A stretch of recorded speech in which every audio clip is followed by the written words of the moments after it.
오늘 우리가 함께 보실 본문 말씀은요, 누가복음 2장 41절부터 52절까지의 말씀입니다. 누가복음 2장 41절부터 52절까지의 말씀입니다. 네. 오늘 우리에게 주시는 하나님의 말씀을 들으십시오. 그의 부모가 해마다 6월절이 되면 예루살렘으로 가더니 예수께서 12살 되었을 때에 그들이 이 절기의 관례를 따라 올라갔다가 그 날들을 마치고 돌아갈 때에 아이 예수는 예루살렘에 머무셨더라.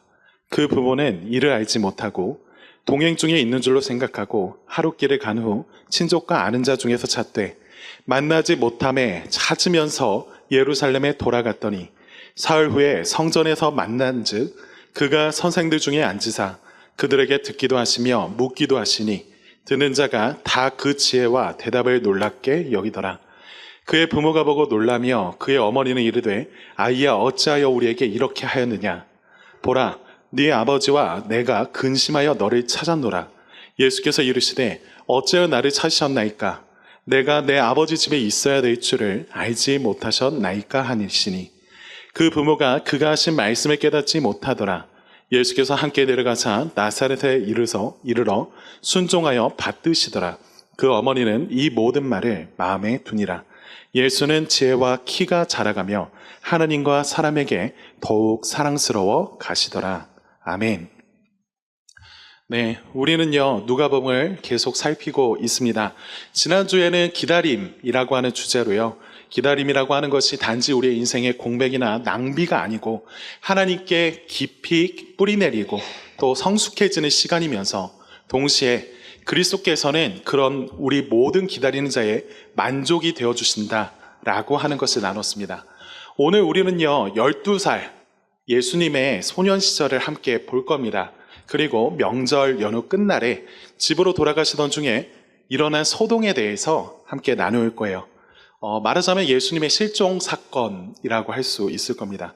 저는요 이 말씀 읽을 때마다요 한 영화가 생각이 나는데요, 여러분도 이미 다 알고 계실 영화일 겁니다. 이제 성탄절이나 그 이브가 되면 밤에 틀어지던 영화가 하나가 있죠. 나홀로 집에 라고 하는 영화입니다. 왠지 요즘은 그 크리스마스 때 안 틀어주는 것 같아서 조금 서운하기도 한데요. 아무튼 이 영화 보면은 조금 비슷한 그 비상 상황이 펼쳐지는 것을 우리가 보게 되죠. 영화 내용이 좀 잠깐 소개해드리면 이렇습니다. 크리스마스 연휴를 맞아서 가족이 파리로 여행을 가죠. 그런데 막상 그 파리 공항에 도착하고 보니까요 8살 아들 그 막내 케빈이 없다는 것을 알게 됩니다. 이미 이 사람들이, 이 가족들은 대서양을 건넌 후였다 보니까요 그 당황스러움과 걱정이 이만저만이 아니었을 겁니다. 너무나 이게 재밌고 또한 귀여운 영화이지만 그런 일이 저와 여러분에게 펼쳐진다 라고 만약에 생각하신다면요, 제가 그 잃어버린 아이의 가족이든지 아니면 저 스스로가 케빈의 입장이든지 너무 끔찍하게 느껴질 것 같습니다. 그런데요 막상 케빈은요 이 상황 중에서 굉장히 잘 지내는 모습을 보여주죠. 말미에 가족을 소리가 살짝 특이하죠. 조금 조정해 주시면 감사하겠습니다. 막상 케빈은 굉장히 잘 지내고요, 말미에 가족을 좀 그리워하는 모습들을 우리가 보긴 해도요 한두 번 겪은 일도 아니라는 듯이 매번 그 크리스마스 때마다 잘 사는 모습들을 보여줍니다. 여러분 생각해보면요, 아이를 잃어버렸던 부모 요셉과 마리아의 마음도 그랬을 겁니다. 막상 이 사람들이 사흘에 걸쳐서 예수님을 찾게 되었을 때 그 예수님의 모습이 너무나 당연해 보이고 너무나 태어난 모습 때문에 당황하는 모습들을 우리가 보게 되죠. 여러분 저자 누가는요 이 사건을 통해서 뭘 얘기하고 싶을까요? 방금 말했던 그 영화처럼 단지 그냥 재밌는 에피소드 정도를 소개하려는 것은 아닐 겁니다. 여러분 오늘 설교 제목은요 제가 잃어버린 아이라고 정했습니다. 그렇지만요 실제 주제는 사실 이 제목과 같지는 않아요. 실제 주제가 있다면 그 아이가 대체 누구이냐, 그 아이의 정체에 대한 걸 나누고자 합니다. 여러분, 정체라고 하니까 좀 거창하긴 하지만요, 대체 이 소녀는 누구냐라고 하는 그 질문 앞에서 우리가 발견하게 되는 것은요, 그 소년 예수가 우리의 예상을 뛰어넘는 존재이다 라고 하는 사실이죠. 이 예수님의 정체를 저와 여러분이 알게 된다면요, 우리는 당황하게 될 것이고요, 또한 그 예수를 사랑하게 될 것입니다. 예, 아직 고쳐지지 않았는데 여러분, 우리가 누가의 그 소개를 따라서 차례대로 한번 살펴보면 좋겠는데요. 먼저 42절을 방금은 좀 심했어요. 42절을 한번 보았으면 좋겠습니다. 여러분, 42절 말씀을 함께 한번 읽어볼까요? 같이 읽겠습니다. 시작. 예수께서 12살 되었을 때에 그들이 이 절기의 관례를 따라 올라갔다가, 여러분, 이 42절 보면요, 예수님이 12살 때 일어난 이야기다 라고 하는 걸 얘기해 주고 있죠. 이 시기에 대해서 말하는 것은 성경에서 사실 이 본문이 유일합니다. 여러분, 누가복음 우리가 살펴본 거 생각해 보면요, 여물통에 누이셨던 그 예수님을 목자들이 만난 것, 그리고 그 이후에 성전에서 시므온과 안나라고 하는 여선지자를 만났던 그 사건 후로요, 지금 12년이라고 하는 간격이 훌쩍 뛰어넘은 거예요. 이 사이에 무슨 일이 있었는지에 대해서는 다른 복음서가 정확하게 기록하고 있지는 않습니다. 다만 마태복음에서 기록된 동방박사의 방문과 그리고 이후에 헤롯이라고 했던 당시의 지도자가 학살하겠다라고 하는 그 명령 때문에 이 가족이 이집트로 피난 갔었던 그 일 말고는 얘기해 주고 있는 것이 없죠.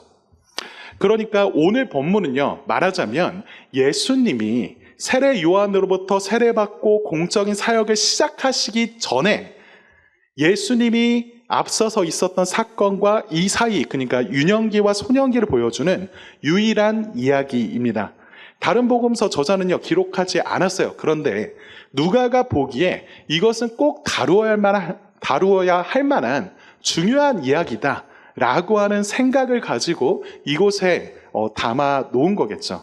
이런 점에서 어떤 사람들은요, 이 본문을 보면서 이거 나중에 껴맞춘 이야기가 아니냐, 그러니까 이제 나중에 이런 이야기가 원래 없었는데 초대교회에서 예수님의 유년기에 대한 이야기들을 사람들에게 알려주기 위해서, 사람들로 하여금 예수님을 더 잘 믿게 만들기 위해서 이런 식의 이야기를 꾸며낸 것은 아닌지라고 하는 의심을 갖습니다.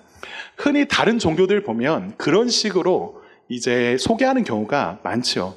여러분, 다른 종교 보면요, 보통 그 종교의 창시자, 그 사람의 모습은 단지 나중만이 아니라 어릴 때부터 굉장히 남달랐던 모습이었다라고 하는 걸 강조합니다.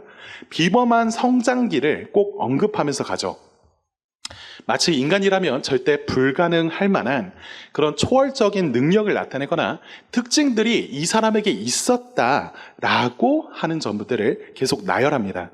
여러분, 이런 전설들은요, 대부분 사람들의 호기심을 자극하고요, 그리고 그 호기심을 채우는데 노력하는 것 같습니다. 그렇지만요, 오늘 우리가 읽었던 이 말씀 있죠.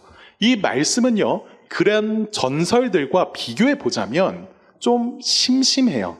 무슨 말이냐면 초자연적인 능력이나 지나치게 권위적인 말씀의 내용이 이 안에는 없다라고 하는 거죠. 사람들의 호기심을 자극하고 관심을 끌기 위해서 꾸며낸다고 하면요, 저와 여러분요, 이 이야기를 다른 전서들처럼 훨씬 더 자극적인 표현들이나 아니면 그런 묘사들을 더 썼을 겁니다. 그런데 오늘 본문은 그런 식으로 기록되어 있지 않습니다. 여러분, 2세기부터 3세기 이때 시기를 보면요, 예수님의 어린 시절에 대해서 끄적거려 놓은 거짓 전설들이 많이 나타났습니다. 이런 내용이 담긴 책들을 한자로 거짓 위자를 붙여서 위경이라고 불러요. 그러니까 여러분 한 번쯤 들어보셨을 수도 있는데, 예를 들어서 도마 복음이라는 게 있습니다. 혹은 토마스 복음이라고 불리기도 하죠. 혹은 아라비아 복음이라고 하는 것들이 있어요. 이거는 성경이 아닙니다. 그런데요, 제가 처음에 이 도마복음이라고 하는 것이 있구나라고 하는 것을 처음 알게 됐던 게 언제였냐면 제가 한 중학교 때쯤이었던 것 같아요.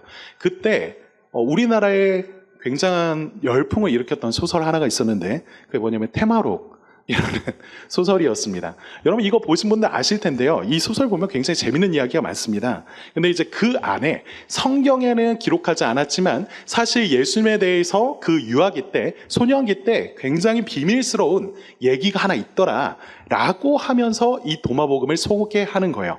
그래서 제가 아무래도 이게 너무나 궁금해서 나중에 찾아봤습니다. 그러니까 이 내용이요 조금 황당했어요.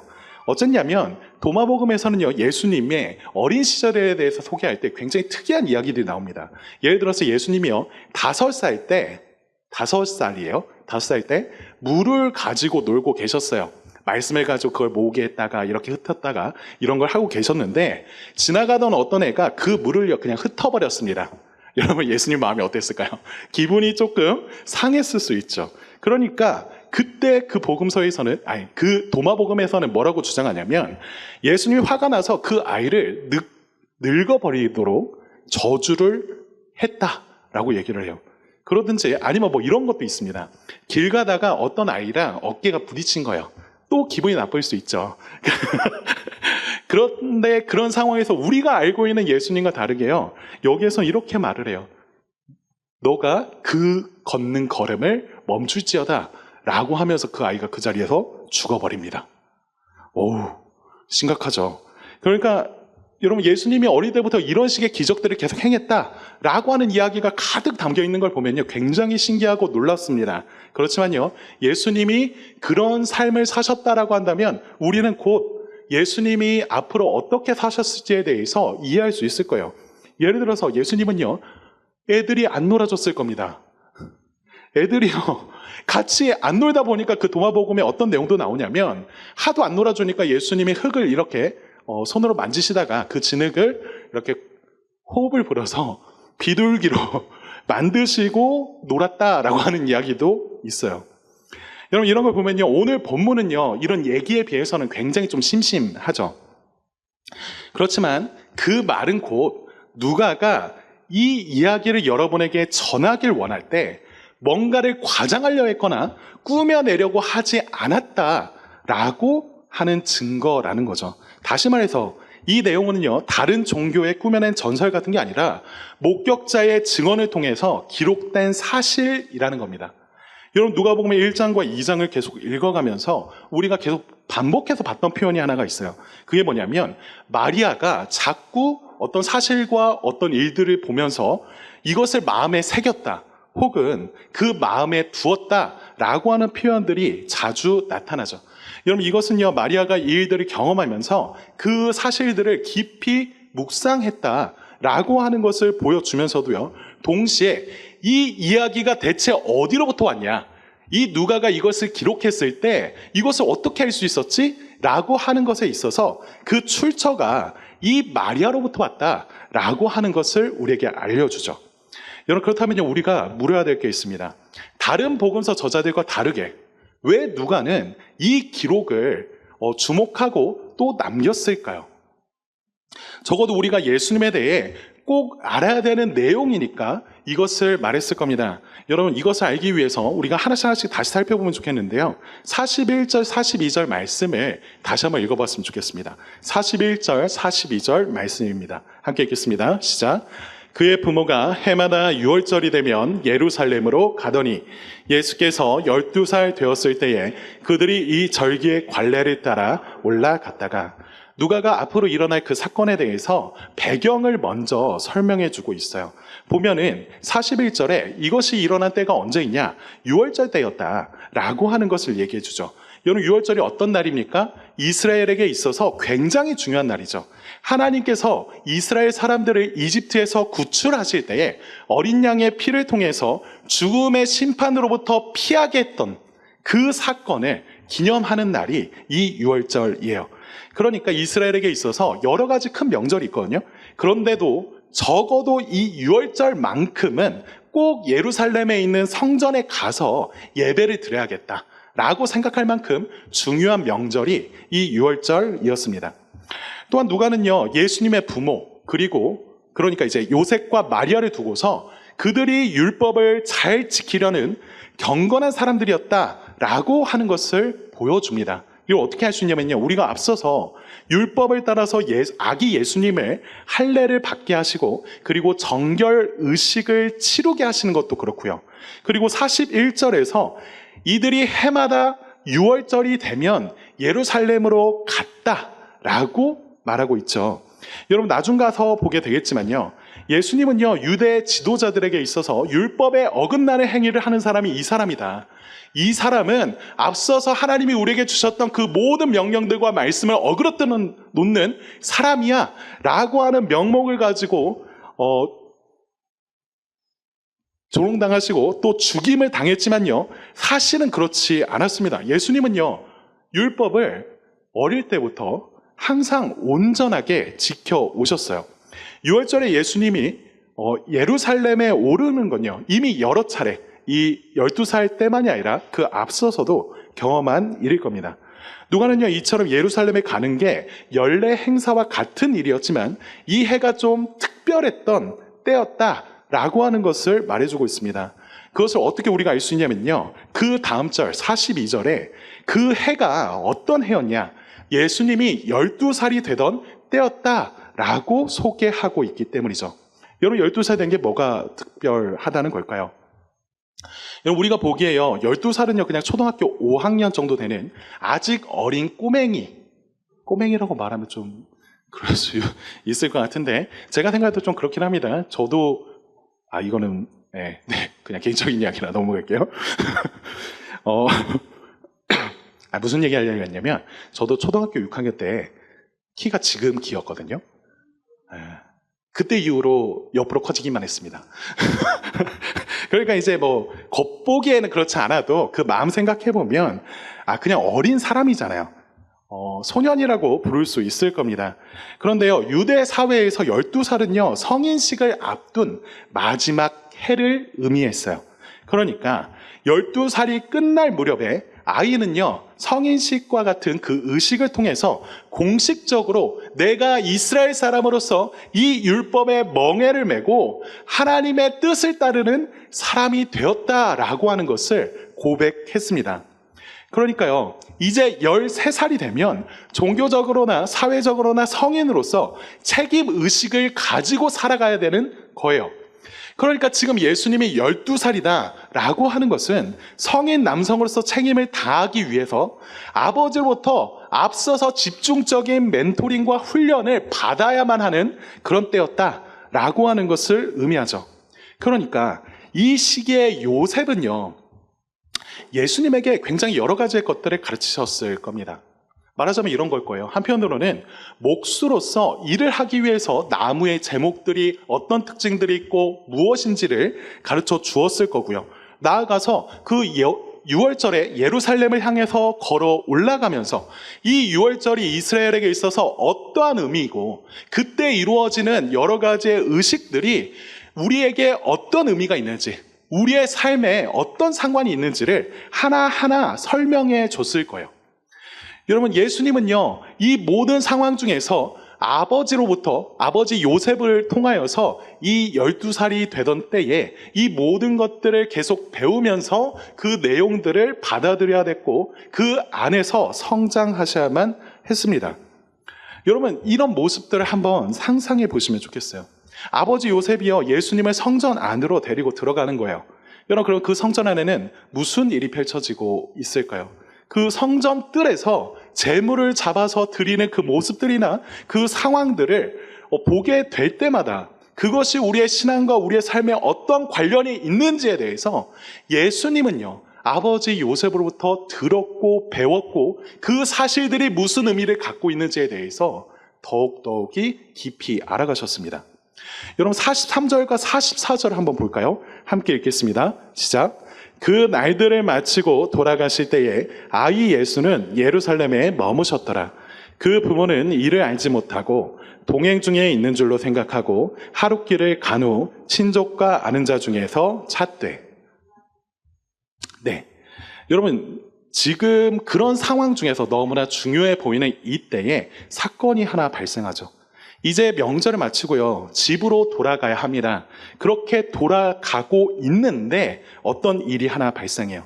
사람들이 다들 짐을 꾸리려고 떠날 준비를 하고 있을 때 요셉과 마리아는요, 예수님이 이 일행 중에, 이 동행 중에 함께 있을 거라고 생각했던 것처럼 보입니다. 그래서 길을 떠나는데요, 하루가 지나고 보니까 애가 없는 거예요. 애가 사라졌습니다.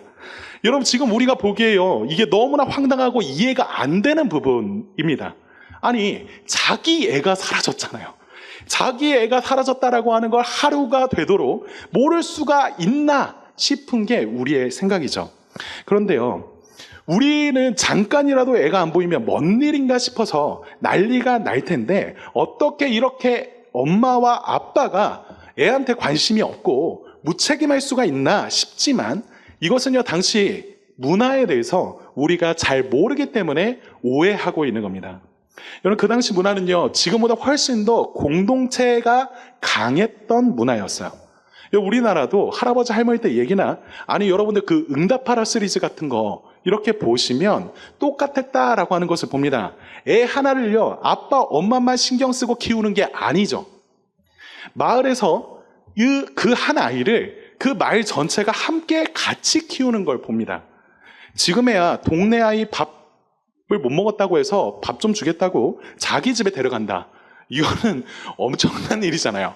큰일 날 일이죠. 신고당할 일일 겁니다. 그런데요, 그때는 그렇지 않았다는 거죠. 남이라고 그냥 안 내버려 둡니다. 다 어릴 때부터 자신들이 업어주고 먹여주고 같이 키워왔던 우리의 아이예요. 그리고 그 모든 걸음에 있어서 귀향길에는 시족과 친족들이 함께 했습니다. 그들이 한 마을에 같이 모여서 같이 산다라고 하는 것은 당연한 사실이었죠. 여러분, 학자들에 의하면요, 당시 예루살렘 인구가 많게는 약 10만 명 정도라고 봅니다. 그런데요, 6월절에 이스라엘 전역에서 이 절기가 되면 사람들이 몰려드는데 그 방문하는 인원이 얼마나 되냐면 적어도 100만 명 정도가 됐을 거다라고 예상을 합니다. 여러분, 생각해 보세요. 원래 10만 명이 거주하는 도시에 100만 명이 몰렸어요. 10배가 몰렸습니다. 여러분, 그 상황이 어떻게 펼쳐질까요? 엄청 붐비는 모습이었을 겁니다. 여러분, 이런 때라면요, 더욱이 기뻐하면서 이 시기만을 기다리는 사람들이 있었을 거예요. 그 사람들은요, 한편으로 상인일 수도 있겠지만요, 또 다른 사람들은 그 길가에서 이런 행렬을 기다리다가 자기의 먹을 것을 빼앗기 위해 서 있었던 산적들 혹은 도적들일지도 모릅니다. 그러니까 귀향길에는요, 그냥 몇몇 가족이 자기들만 움직이지 않아요. 이런 사고와 이런 문제가 생길 것을 대비해서요, 가능한 대규모로 함께 움직이다가 한 마을 도착하면 그 마을 사람들 빠지고, 또 지나가다가 또 한 마을 사람들 빠지고, 이런 식으로 이동했다라고 합니다. 게다가 그 행렬은요, 모든 사람들이 같이 섞여서 가족끼리 이렇게 움직인 게 아니라 남자는 남자끼리, 여자는 여자끼리, 아이들은 아이들끼리 무리를 지어 다녔다라고 합니다.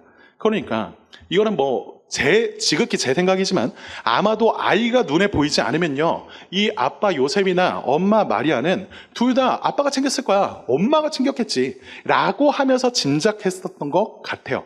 이런 문헌들을 좀 살펴보니까요, 당시에는 아동 납치 같은 게 흔한 시대가 아니라고 합니다. 그러니까 애가 안 보인다? 그러면 당연히 친척들과 마을 사람들과 함께 있겠구나, 아니 애들이랑 같이 놀고 있겠지 라고 생각할 수 있는 상황이라는 거죠. 거기에 예수님이 누구예요? 예수님은 평범한 분이 아니시잖아요. 마리아와 요셉은요, 이 예수님에 대한 한편으로는 암묵적인 신뢰가 있었을 겁니다. 예수님은 어디 가서 다른 애들처럼 이것저것에 정신 팔려 할 그럴 사람도 아니고, 더욱이 함부로 행동하지 않는 사람이라고 하는 걸 아니까요. 그러니까 예수님이 예루살렘에 남은 그 이유가 마치 이들이나 예수님 자체가 부주의했기 때문에 일어난 게 아니다라는 거죠. 여러분, 43절을 보면요, 예수님은 어쩌다 보니까 남겨진 것이 아니라 그 예루살렘에 일부러 자기가 남았다라고 하는 것을 보게 됩니다. 여러분, 이런 상황이에요. 귀향길을 떠나고 하루가 지나서야 아이가 사라진 것을 알게 되었습니다. 친족이나 아는 사람들에게 물어봤지만요, 아무도 아는 사람이 없어요. 이때예요, 요셉과 마리아의 마음이 어땠을까요? 여러분, 우리가 그 사람들의 마음이, 이 부모의 마음이 얼마나 초조했을지를 짐작하는 것은요, 어렵지 않은 일이죠. 여러분, 44절부터 48절까지의 말씀을 읽어보시면 좋겠습니다. 같이 읽겠습니다. 시작. 동행 중에 있는 줄로 생각하고 하룻길을 간 후 친족과 아는 자 중에서 잣되 만나지 못함에 찾으면서 예루살렘에 돌아갔더니 사흘 후에 성전에서 만난즉 그가 선생들 중에 앉으사 그들에게 듣기도 하시며 묻기도 하시니 듣는 자가 다 그 지혜와 대답을 놀랍게 여기더라. 그의 부모가 보고 놀라며 그의 어머니는 이르되 아이야, 어찌하여 우리에게 이렇게 하였느냐? 보라, 네 아버지와 내가 근심하여 너를 찾았노라. 여러분, 요셉과 마리아가요, 아이를 찾아서 헤매면서, 아이를 찾아 헤매면서 왔던 길을 다시 되돌아갔습니다. 그러다가 결국 사흘 후에, 그러니까 3일이 지나서야 성전에서 예수님이 계시다라고 하는 것을 보게 되죠. 여러분, 이때까지 부모의 마음은요 정말 떨리다 못해서 애간장에 다 녹았을 겁니다. 여러분, 마리아로서 이 예수님은요 그냥 애도 아니잖아요. 바로 하나님께서 자신에게 맡기신 특별한 아이지 않습니까? 그 아이를 잃었으니까요. 여러분, 이때 마리아의 마음은요 엄청 힘들었을 겁니다.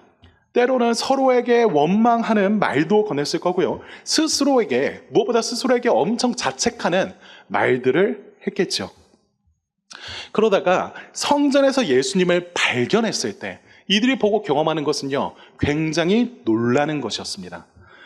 왜 그랬냐면, 예수님 무슨 다른 아이들처럼 무슨 신기한 어떤 것을 보면서 혹은 멋진 경치를 보면서 거기에 빠져 있는 것도 아니고요, 예수님이 성전에서 함부로 할 수 없다고 여겨졌던 당시에 존경받는 선생님들, 그러니까 유대 사회에서 그 학식과 삶으로 존경받는 그 어른들 사이에 껴서 서로 주고받으면서 토론을 하고 있는 걸 본 거죠. 여러분, 3일을요 부모와 헤어졌다가 만난 장면입니다. 그러면 우리가 기대하는, 우리가 예상하는 그 아이는 어떤 반응을 보여야 될까요? 바로 울면서 뛰쳐나와야 되지 않을까요? 그런데 그렇지 않고요, 예수님의 모습은요 너무나 태연해 보입니다. 너무나 당연하다시피 그 자리에 앉아 계세요. 이 모습을 보면서 마리아의 마음은요 굉장히 복잡했을 겁니다. 여러분, 저라면요 아이를 발견하자마자 화가 났을 것 같아요. 물론 내 잘못이고 나의 실수다라고 생각하면서도요 그 복잡한 마음에 일단 소리부터 질렀을 것 같습니다. 그런데요, 마리아가 지금 보고 있는 상황은 지금 성전의 선생들과 예수님이 대화하고 있는 상황이잖아요. 그러니까 사실 함부로 그 사이에 껴가지고 이렇다 저렇다 하기도 좀 어려울 상황일 수 있어요. 어쨌든 그 어머니 마리아는요 예수님께 자신이 속상하는 그 마음을 있는 그대로 토로합니다. 48절을요 제가 다시 한번 읽어드릴게요. 48절입니다. 그의 부모가 보고 놀라며 그의 어머니는 이르되 아이야, 어찌하여 우리에게 이렇게 하였느냐? 보라, 네 아버지와 내가 근심하며 너를 찾아노라 라고 말을 하죠. 여러분, 제가 좀 감정을 못 살려서 읽었지만 여러분, 부모로서 이런 표현을 한다라고 하는 것은 너무나 당연해 보일 겁니다. 어쩌려고 이랬냐? 야, 너 지금 이것 좀 봐라. 네 아버지랑 내가 얼마나 근심하면서 지금 이 자리까지 너를 찾아 헤매는지 아느냐? 라고 말을 건네는 그 마리아의 모습에는요, 그 얼굴에는요, 한편으로는 눈물 자국이 있었을지도 모르죠. 그렇게 따져 묻는 마리아에게 예수님의 대답이요 좀 이상합니다. 돌아오는 그 아이의 대답이 좀 심상치가 않아요. 49절을 함께 읽어보겠습니다. 읽겠습니다. 시작. 예수께서 이르시되 어찌하여 나를 찾으셨나이까? 내가 내 아버지 집에 있어야 될 줄을 알지 못하셨나이까? 하시니, 예수님의 대답이 좀 이상하죠. 우리가 예상하기로는 예수님은 분명 이 상황에 자기가 잘못했다라고 반성하거나 좀 그럴 기미라도 보여야 되잖아요. 그런데 그러지 않습니다. 여러분, 이쯤 되면요, 마리아의 눈물이요, 나오다가도 들어갔을 것 같아요. 예수님은요, 내가 이곳에 있는 것이 너무나 당연하다 시피 말씀하시니까요. 사실 이 대화 속에서 우리가 주목할 것이 하나 있습니다. 그게 뭐냐면요, 마리아가요, 너의 아버지를 언급하잖아요. 너의 아버지와 내가 얼마나 힘들게 너를 찾아왔는지 아냐? 라고 하는 이야기를 할 때 예수님의 대답은요, 마치 대조되듯이 내 아버지의 집에 내가 있습니다 라고 얘기를 하죠. 여러분, 굉장히 비교되지 않나요? 대조되지 않습니까? 당연히 지금 예수님이 계신 곳은요, 나사렛 이런 곳 아닙니다. 내 아버지라고 하는 말은요, 그렇다면 요셉을 가리키는 표현이 아닐 거예요. 성전의 주인이 되시는 그 하나님을 지금 아버지라고 부르시고 있는 거죠. 그런데 여기 내 아버지의 집에 라고 번역한 부분을요, 보면은 각주가 하나 달려 있을 겁니다. 안 달려 있으면 좋은 성경책 그것도 좋은 성경책입니다. 근데 이제 각주가 달려있는 경우를 보면요, 뭐라고 되어 있냐면 이렇게 되어 있을 거예요. 내 아버지의 일에 관계하여야, 혹은요 이렇게 써 있을 겁니다. 내 아버지의 일에 라고 써 있을 거예요. 무슨 말이냐면 이것을 원어를 가지고 따져보면 이 두 가지 다 번역 가능하다라는 거죠. 한편으로는 내 아버지의 집에 머물러야 된다라고 하는 사실을 얘기하는 것일 수도 있고요. 다른 한편으로는 내가 내 아버지의 일에 있어야 될 줄 모르십니까? 라고 하는 표현일 수 있습니다.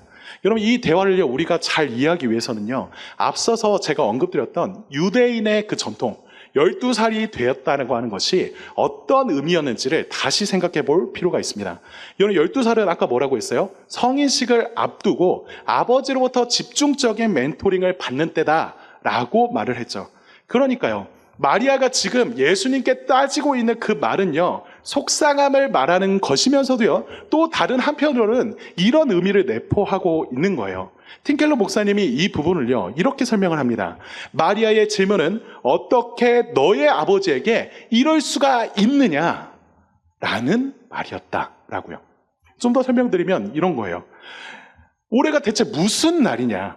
너가 너의 아버지와 함께 걷고 너의 아버지의 말씀을 들으면서 너 아버지한테 배워야 되는 그때 아니냐?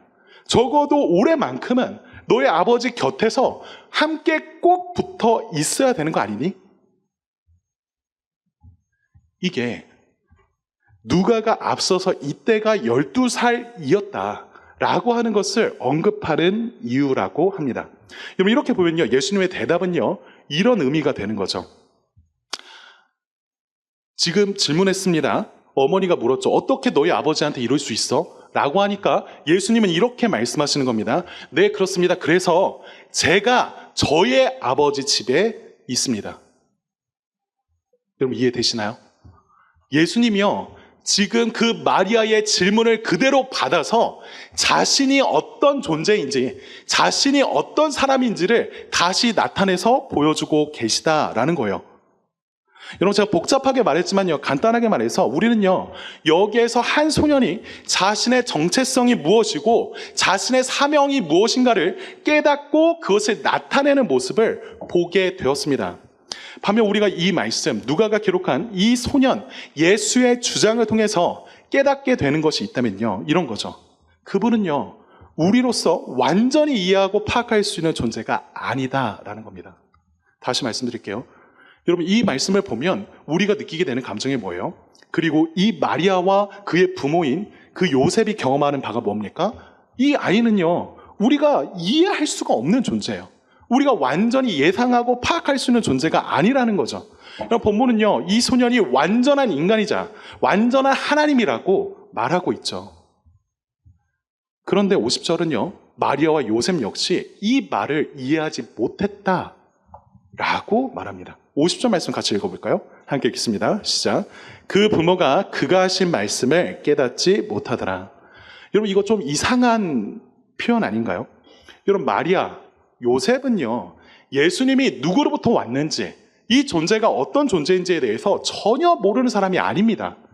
우리가 앞서서 누가복음 1, 2장을 통해서 계속 거듭하고 거듭해서 강조하는 이야기를 계속 봤잖아요. 마리아는요, 자기의 마음에 새겼습니다. 예수님이 그 하나님부터 온 아들이라고 하는 것을 그 마음에 계속 뒀어요. 그러면 대체 이 말은 무슨 뜻인 걸까요? 이런 뜻인 거죠. 예수님은요, 우리가 가진 그 생각, 우리가 가지고 있는 그 생각의 범위를 뛰어넘고 깨뜨리시는 분이시다라는 거예요. 다시 한번 말씀드릴게요. 예수님은 어떤 분이십니까? 우리가 가지고 있는 그 생각의 범위를 뛰어넘고요, 그것을 깨뜨리시는 분이 예수님이라는 분이십니다. 여러분, 예수님 믿지 않는 사람들은요, 예수님을 보면서 이런 식으로 생각할 수 있어요. 예수는 위대한 스승이지. 그야말로 뭐 놀라운 사랑을 얘기한 것 같아.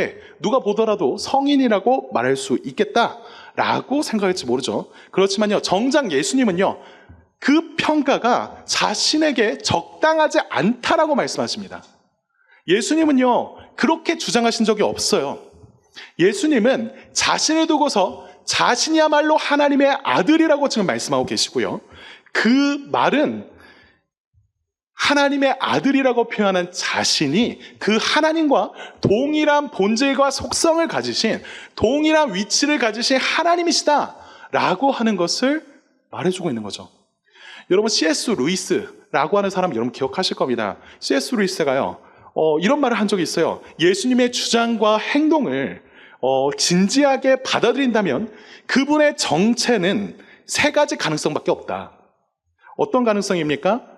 하나는요, 그가 사기꾼이거나, 또 하나는 그는 미친 사람이거나, 아니면 인간이 되신 하나님. 이 세 가지 가능성밖에 없는 거예요. 왜냐하면 예수님이 계속 주장하고 말했던 내용이 있기 때문입니다.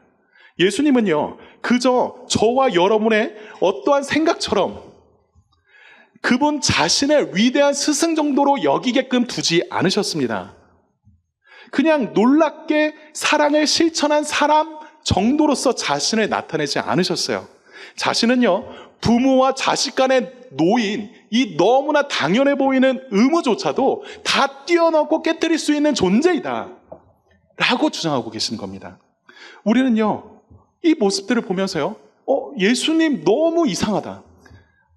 아니, 어떻게 이렇게 예의가 없냐, 배워먹지도 못한 미친 사람이라고 욕할 것이 아니라면요, 저와 여러분에게 남는 게 뭐예요?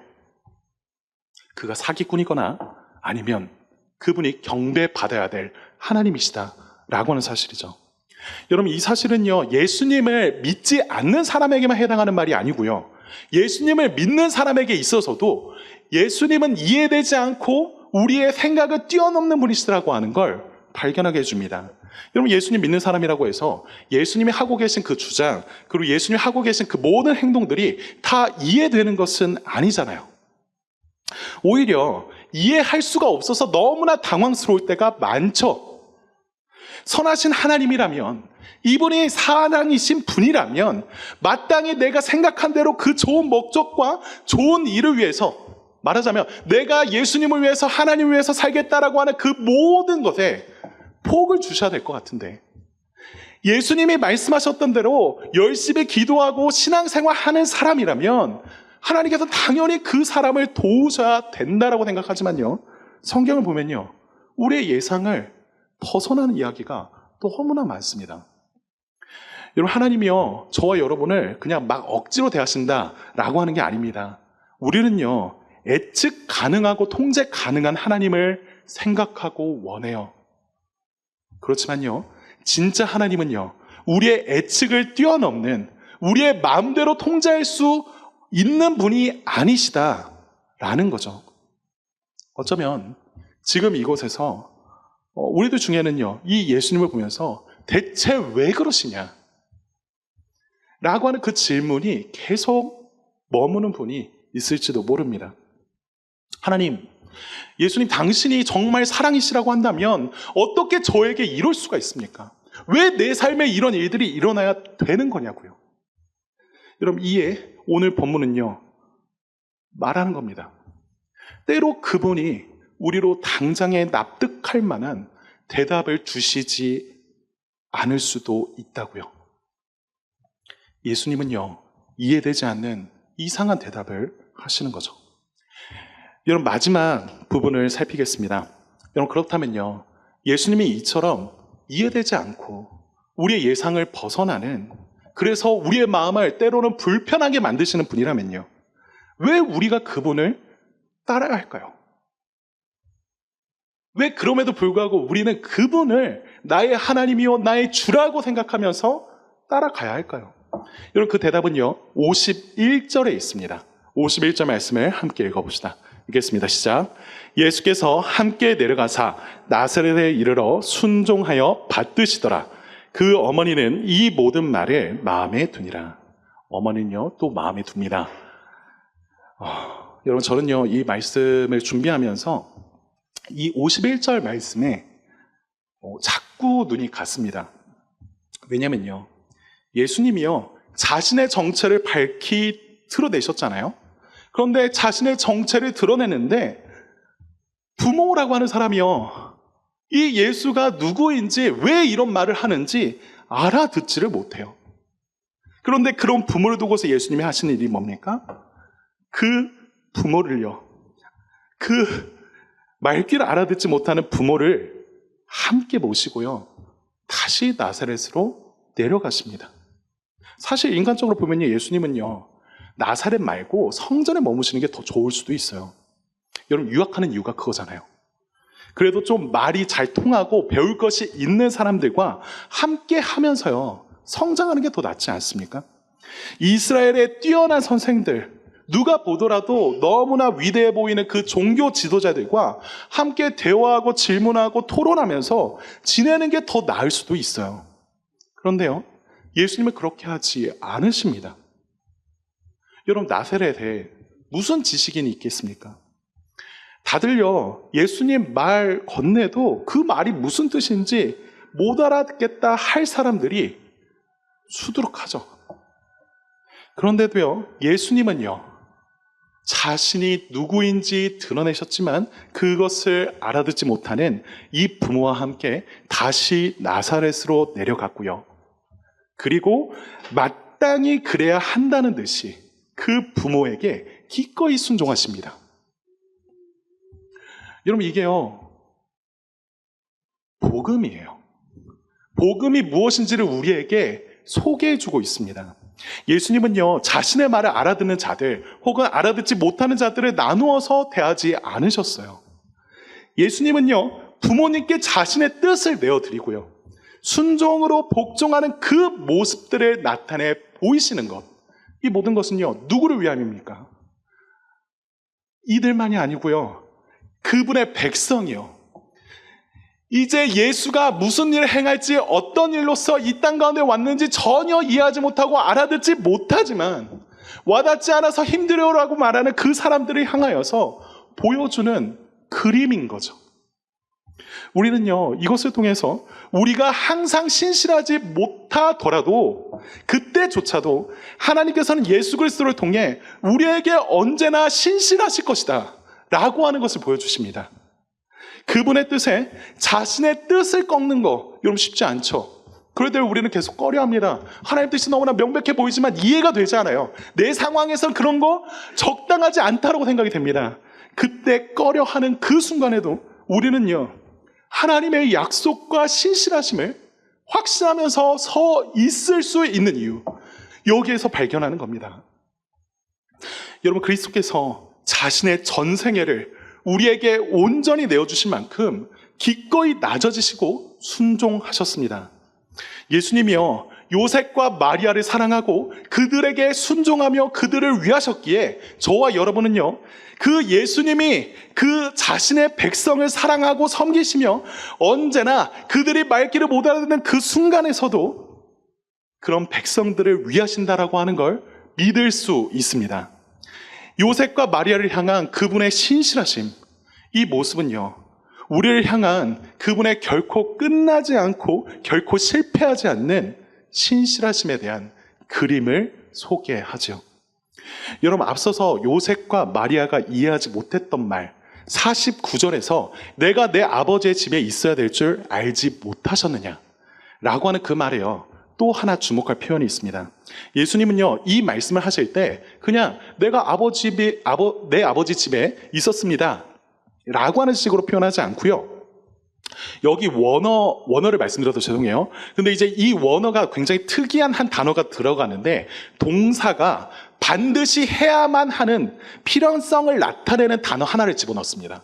그러니까 무슨 말이냐면 예수님은 내가 내 아버지 집에 있어야만 했습니다 라고 하는 것을 말씀하고 계시다는 거죠.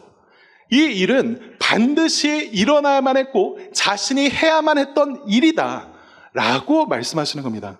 여러분, 그런데요, 이 똑같은 단어가 누가복음 맨 마지막 장에서 또 등장합니다. 죄송해요. 누가복음 24장을 보면요, 엠마오로 가던 두 제자 이야기가 있죠. 그 두 제자를 보면 이런 상황이 있었습니다. 예수님이 죽으셨어요. 그리고 그 죽으심을 이해하지 못한 상태로 당황스러워하고 있었던 두 사람이었습니다. 왜냐하면 이 예수님이야말로 이스라엘을 구원할 자, 이스라엘을 속량할 자다 라고 생각해 왔는데요, 예수님이 죽어버리셨고요, 결국은 그 죽은 지 벌써 사흘째가 지났어요. 왜 이렇게 되었는지 이해하지 못해서 슬퍼하고 있는 그들에게 한 낯선 사람이 다가가서 말씀하십니다. 누가복음 24장 25절 26절 말씀이에요. 제가 읽어드릴게요.